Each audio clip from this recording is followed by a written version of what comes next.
Pourquoi BMW n'a presque aucun palmarès en course?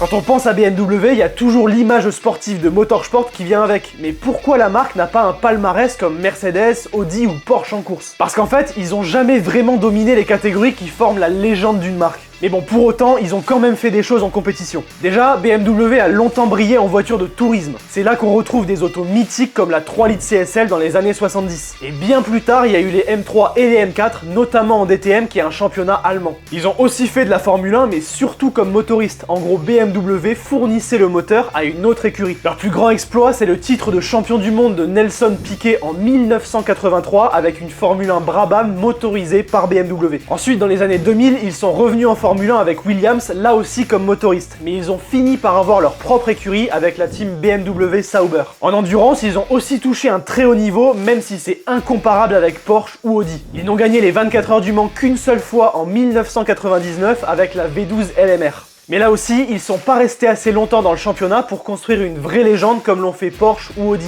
Et en fait, je crois que c'est ça le problème de BMW en compétition. C'est pas un manque de compétences, mais de continuité. Dans l'histoire, ils ont eu des moments forts avec des très bonnes voitures, certains coups d'éclat, mais jamais un engagement sur 10 ou 15 ans avec plein de victoires qui construisent la légende. Aujourd'hui, BMW sont revenus en endurance avec la M Hybrid V8 dans la catégorie reine des hypercars. Ils sont aussi très présents en GT3, notamment avec la M4 GT3 ou plus récemment la M3 Touring GT3 qui à la base était un poisson d'avril. Donc la vérité, c'est pas que BMW n'a aucun palmarès en course, c'est juste qu'il est bien plus dispersé et moins impressionnant que celui de Mercedes en Formule 1 ou Porsche et Audi en endurance. Et vous, dites-nous en commentaire quelle est la meilleure marque allemande en compétition.